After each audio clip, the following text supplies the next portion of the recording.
À la une ce soir, les micro-entrepreneurs réunis jusqu'à ce soir pour les premières assises de la Fédération des très petites entreprises dans les locaux de la CTG. Objectif, soutenir les professionnels, un rendez-vous d'information et de conseils appelé à se renouveler. Des mesures sont prises pour faire face à l'afflux migratoire en Guyane après le passage de l'ouragan Matthew en Haïti. C'est la réponse apportée par le ministre de l'Intérieur, Gabriel Serville. Réponse insatisfaisante selon le député. Enfin, le lancement de la 9e édition des Artisanales cet après-midi au Procte de Matoury. Plus de 60 stands à découvrir au cours des 3 prochains jours. Une manifestation qui avait attiré l'an passé plus de 4000 visiteurs. Bonsoir à tous. Ils représentent 90% du tissu économique guyanais. Les micro-entrepreneurs du territoire sont invités jusqu'à 21h ce soir pour les premières assises de la Fédération des très petites entreprises. Experts comptables, experts en financement ou encore conseillers en protection sociale, les professionnels s'y rendent avec l'espoir d'obtenir des réponses à leurs interrogations. L'occasion aussi de faire un état des lieux sur le marché des petites entreprises en Guyane. Ayodele Germa. Comme à l'école, formule mathématique à l'appui, les micro-entrepreneurs apprennent à calculer leur seuil de rentabilité. En Guyane, les TPE représentent 90% du tissu économique, mais souffrent d'un manque de connaissances en gestion d'entreprise. Lors de ces premières assises, les entrepreneurs peuvent par exemple prendre conseil auprès de ces experts en protection sociale. On est en mesure en fait d'expliquer un petit peu à quelqu'un qui démarre ou qui a une méconnaissance comment fonctionne le système, quelles sont ses référents, que ce soit pour régler ses propres charges, les charges des salariés, régler son impôt et trouver des solutions pour que ça se passe le mieux possible et également que ce soit le plus avantageux, le plus adapté aux besoins et aux désirs du chef d'entreprise et du développement qu'il souhaite faire pour son entreprise. Sur ce stand, des experts comptables leur conseillent tenir une comptabilité régulière pour en faire un outil de gestion. Parce que si vous voulez, la comptabilité aujourd'hui est trop subie comme quelque chose que je dois faire. C'est une obligation. La comptabilité doit être un outil de gestion, ce qui permet de pouvoir faire des investissements par exemple avant la fin d'année, pour pouvoir optimiser, si vous voulez, fiscalement les résultats, pour ne pas avoir à payer trop d'impôts. Payer moins d'impôts en finançant des très petites entreprises. Cette société de conseil en défiscalisation industrielle fait le lien entre ceux qui investissent en Outre-mer et les mini-exploitants, de sorte à leur permettre de financer leur matériel de production. En fait, l'idéal, c'est d'aider en réduisant le coût d'investissement par le biais de la défiscalisation. Alors la défiscalisation, c'est quoi? C'est le fait d'aider une entreprise à payer beaucoup moins cher et le matériel, un matériel neuf bien sûr, à condition que l'entreprise qui réalise des investissements soit éligible à la défiscalisation au titre de la loi Girardin. La Fédération des très petites entreprises compte 9800 adhérents en Guyane. Ces premières assises permettent notamment de pallier le manque de financement auquel font face ces entreprises. Donc c'est pour ça que nous avons fait venir des organismes financiers. Au niveau aussi de la structuration, parce que bien souvent les entrepreneurs sont seuls au sein même de leur entreprise. Et nous avons décidé d'organiser ces assises pour pouvoir montrer aux entrepreneurs et futurs tous les outils qui sont à leur disposition pour pouvoir être plus productifs au sein de leur entreprise. Les assises des TPE en Guyane se poursuivent ce soir jusqu'à 21h. On poursuit avec ce chiffre. 400 nouvelles entreprises ont été créées au deuxième trimestre en Guyane. Ce sont les micro-entreprises qui ont le vent en poupe. Ces petites structures connaissent une hausse de 24%, notamment dans le secteur du BTP. Alors, comment expliquer un tel essor? Explication Kerwin Alcide et Stéphanie Puglisi. Deuxième trimestre, le nombre de créations d'entreprises reste stable. 392 entreprises ont vu le jour, quasiment autant qu'au premier trimestre, mais en recul par rapport au dernier trimestre de 2015. Si la création d'entreprises dites traditionnelles stagne, celle des micro-entreprises connaît une croissance significative après une période de disette. Une augmentation qui touche les secteurs de l'industrie, de la construction et celui du commerce, transport, hébergement et restauration. Avec l'augmentation des entreprises dans le secteur de la construction, on pourrait croire que la crise qui a frappé le BTP s'éloigne. Mais si le BTP entrevoit des perspectives intéressantes pour 2017, la relance n'est toujours pas à l'ordre du jour. Pire, ces nouveaux chefs d'entreprise mis en exergue par les chiffres pourraient être en réalité des salariés licenciés ces derniers mois. Pour retrouver une activité, ils optent pour la création d'entreprises pour travailler à leur compte. Contrairement à la Guyane, la France, comme la Martinique et la Guadeloupe, ont vu leur création d'entreprises chuter. Gabriel Serville en remet une couche après une première tentative auprès de la ministre des Outre-mer le mois dernier. Le député interpelle cette fois le ministre de l'Intérieur sur la gestion de l'afflux de migrants en Guyane, notamment suite au passage de l'ouragan Matthew en Haïti. Bernard Cazeneuve se veut rassurant et annonce une série de nouvelles mesures pour certaines déjà en vigueur. Des réponses insatisfaisantes selon le député. Écoutez plutôt la réponse du ministre. Et vous m'interrogez de nouveau sur la gestion des demandeurs d'asile haïtiens en Guyane, notamment suite au terrible ouragan qui a frappé Haïti, mais pas seulement, puisqu'il y a un phénomène migratoire ancien. La demande d'asile en Guyane a augmenté considérablement en 2016, alors que du 1er janvier 2015 au 31 août 2015, 1422 avaient été enregistrés. Sur la même période, en 2016, on est à 4776 demandes d'asile enregistrées, ce qui est une augmentation significative. Cette demande est déjà essentiellement haïtienne, 90% de la demande, et le taux d'admission était de 5% sur les 7 derniers mois de l'année. Cette situation crée d'importantes difficultés. Le centre d'accueil est débordé, ce qui a conduit le préfet, avec mon accord, à suspendre le fonctionnement du guichet unique des demandeurs d'asile. Pour autant, l'accueil n'est pas totalement interrompu. Depuis le 29 août, 141 demandes d'asile ont pu être enregistrées. Des renforts en personnel ont été décidés. L'OFPRA dispose dorénavant de locaux à Cayenne pour traiter rapidement les dossiers des demandeurs d'asile à compter du 1er novembre 2016. Elle a renforcé les missions d'instruction qu'elle organise régulièrement sur place. L'ensemble de ces évolutions va permettre une réouverture prochaine du guichet. Les demandeurs d'asile bénéficient des mêmes droits en Guyane qu'en métropole. Une réflexion est néanmoins actuellement menée sur les modalités juridiques permettant d'aménager ces règles en Guyane, dans le respect du principe d'égalité, mais afin d'éviter un afflux massif qui met en péril les équilibres fragiles de l'outre-mer. Une action volontariste est enfin menée par les services de l'État en Guyane pour garantir l'exécution des mesures d'éloignement à l'encontre des demandeurs d'asile, notamment haïtiens, définitivement déboutés de leur demande d'asile. Et un vol groupé a ainsi été organisé vers Port-au-Prince à la mi-septembre. D'autres suivront. Les cochons, c'est le nom pour le moins original de la campagne menée par une association martiniquaise afin de mieux protéger l'environnement. Après le site internet Arrêtez ça, l'association Entreprises et Environnement a lancé cette nouvelle opération.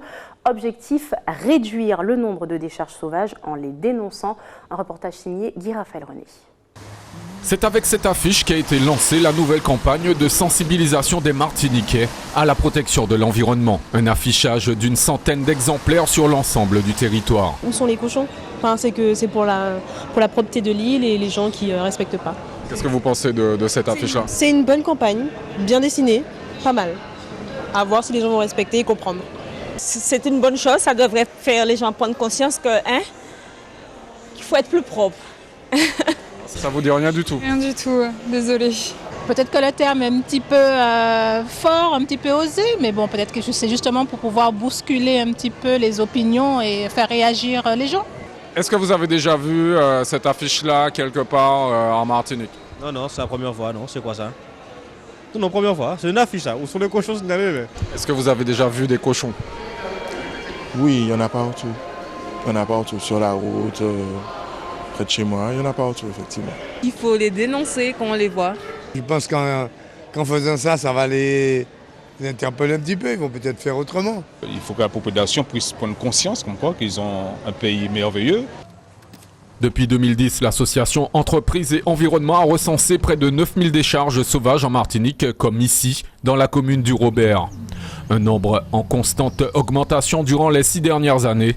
Face à ce constat, l'association a choisi de décliner sa nouvelle campagne sous la forme d'un concours. L'idée, c'est d'aller sur le site Où sont les cochons, donc la plateforme, de voter pour la commune où on recense le plus de décharges. Vous votez pour la commune, vous mettez votre adresse internet et vous avez voté. Des votes qui devraient désigner une ou plusieurs communes comme étant là où les plus polluées de l'île. En fait, il n'y a pas de gagnant dans ce genre de concours-là. on est en train de parler de déchets, de décharges sauvages. On ne peut pas se réjouir du nombre ou d'être le premier sur un tel classement, c'est clair. Et l'idée, c'est vraiment de sensibiliser un maximum de responsables, aussi bien privés que politiques, à l'échelle des communes, des communautés d'agglos ou même des collectivités, pour que chacun prenne ses responsabilités dans l'enlèvement de ces décharges. Des décharges qui se multiplient et qui ne sont pas démantelées, malgré leur signalement. On a beaucoup de gens qui participent aujourd'hui justement à cette plateforme Arrêtez ça, qui nous disent ok, on a mis en ligne les décharges, mais il n'y a rien qui bouge derrière. Et c'est souvent le reproche qu'on nous fait, c'est-à-dire que c'est très bien ce que vous faites, mais qu'est-ce qui se passe derrière? On signale, on géolocalise, on interpelle, mais il n'y a rien qui bouge. Donc l'idée, c'est vraiment qu'à un moment donné, que les gens prennent leurs responsabilités et qu'à partir du moment où on a mis des moyens en place pour leur dire il y a un VHU à tel endroit, il y a des pneus qui ont été bénés à tel autre endroit, et bien que ces pneus ou que ce VHU soient enlevés ou qu'on aille chercher en responsabilité le propriétaire du VHU s'il est identifiable ou s'il est sur un terrain privé pour qu'il finance l'enlèvement. Où sont les cochons est une opération qui cible principalement les pollueurs. Les résultats seront divulgués au début du mois de décembre. Merci à vous, tous mes collaborateurs. On poursuit en sport avec un rendez-vous important pour les adeptes de badminton. Un conseiller technique national à la Fédération française de la discipline et de passage en Guyane, Nicolas Galtier, va former pendant une semaine des animateurs bénévoles. Objectif, populariser ce sport qui ne compte aujourd'hui que 200 licenciés dans tout le territoire.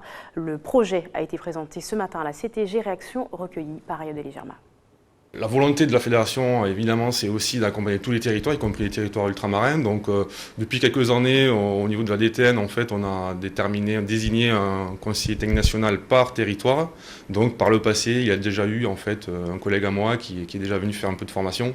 Donc, on essaie d'être présent, en fait, une fois par an. Donc, depuis cette année, c'est moi qui interviens. Alors, je suis arrivé vendredi dernier. J'ai commencé le lendemain, en fait, par une formation d'encadrant bénévole.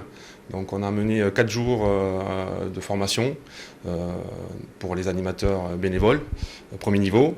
Et ensuite, je poursuis ce week-end également sur un autre temps de formation avec un autre groupe en fait qui est sur le deuxième niveau pour des personnes qui sont déjà formées par le passé. Donc là, je viens en complément pour leur apporter un peu plus de connaissances. Alors on est toujours en progression, mais on est vraiment sur des effectifs réduits.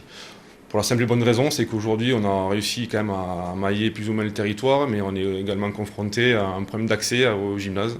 Donc soit les gymnases sont déjà saturés, donc il n'y a plus de possibilité de créer de nouveaux clubs, ou soit parce que les clubs déjà créés n'ont plus la possibilité d'avoir de nouveaux créneaux. Voilà.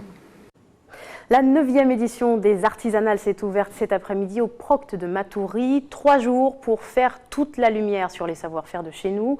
En tout, 65 stands sont mis à disposition du public. Une manifestation qui avait attiré l'an passé plus de 4000 visiteurs. Jonathan Lariot est parti à la rencontre des artisans. Madame Agathe François, c'est très jeune qu'elle s'est lancée dans la fabrication maison de divers produits bien guyanais. Une activité dont elle vit aujourd'hui. Sur son stand installé aux rencontres artisanales, elle propose ses créations. Comme les autres artisans présents, c'est l'opportunité de se faire connaître.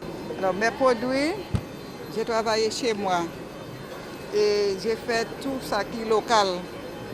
De l'huile locale comme cannelle, bois d'Inde, il y a l'huile de coco. Ça fait longtemps que j'ai fait ce travail-là. Et c'est pour montrer les gens, on peut continuer à faire le travail parce que c'est fait maison. C'est pas industriel, c'est fait maison. Au Procte de Matoury, ne sont pas moins de 80 artisans à exposer leur savoir-faire, de l'ébéniste à la fabrication de simples lampes.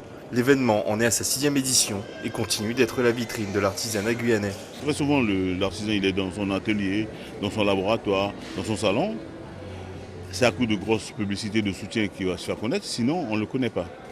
Une fois qu'on a organisé l'artisanal, tout le monde est là, tout le monde, le public qui tourne autour de 5 à 6 000 visiteurs dans le week-end, vient voir et découvre et fait des affaires avec l'artisan. Il y a 80 exposants, 80 fois, vous verrez, ce sont des choses différentes.